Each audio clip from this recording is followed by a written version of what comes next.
কথা সিরিয়ালে new promo full episode today 28শে মে।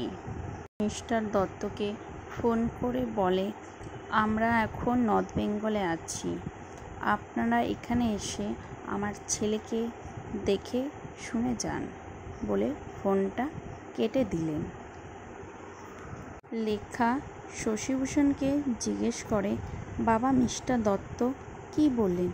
মিস্টার দত্তর ছেলে নর্থ বেঙ্গলে আছেন, ওখানে গিয়ে প্রিয়ার জন্য ওনার ছেলেকে দেখে আসতে বললেন।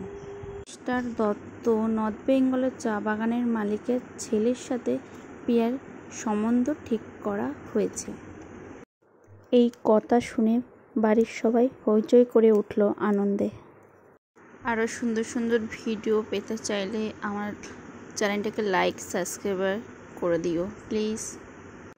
অগ্নি কথা ও জুনিকে নিয়ে গৃহবাড়িতে ফিরল। কথার মামা মারা যাওয়ার পর কথা ও জুনিকে নিয়ে এভি গৃহবাড়িতে ফিরেছে। তাই দেখে চিত্রা মিহিরকে বলে, আবার কথা ও জুনিকে এই বাড়িতে আনলো অগ্নি, তুমি দেখো আমি জুনিকে ঘর ছাড়া করব এখান থেকে।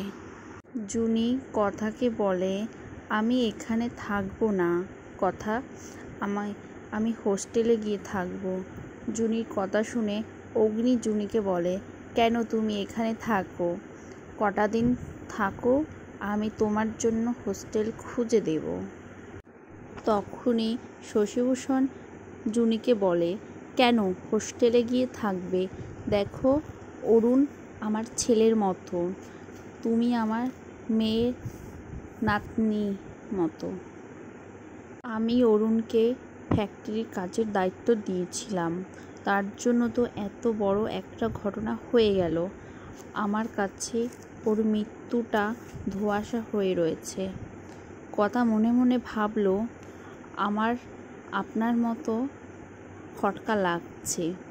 এই বাড়িতে তো ফিরে এলাম ঠিকই, কিন্তু কারখানা আমার গিয়ে খোঁজ নিতে হবে। মামার মৃত্যুর জন্য দায়ী কারা, কীভাবে হলো মামার মৃত্যু? অগ্নি জুনিকে বলছে, তুমি অত কিছু ভেবো না, তোমার ব্যবস্থা আমি করব। কথা মনে মনে ভাবলো, অগ্নি একটা ব্যবস্থা করেই দেবে এখানে। এই বাড়ির মেয়ে প্রিয়া বাড়িতে ফিরে এলো। তিনি প্রিয়াকে বলে, তোর বিয়ে ঠিক করা হয়েছে। তারপর প্রিয়া বলে, আমি এই বিয়েটা করতে চাই না। অগ্নি রেণুকে বলে, আমার মতো প্রিয়ার বিয়েটাও কি HF ঠিক করেছে? আমাকে তো ব্ল্যাকমেল করে বিয়ে দিয়েছে। কেউ কি ব্ল্যাকমেল করে বিয়ে দেওয়া হচ্ছে? রেণু অগ্নিকে বলে, তার তোমার কি ক্ষতি হয়েছে? তারপর আরও সুন্দর সুন্দর ভিডিও পেতে হলে লাইক কমেন্ট শেয়ার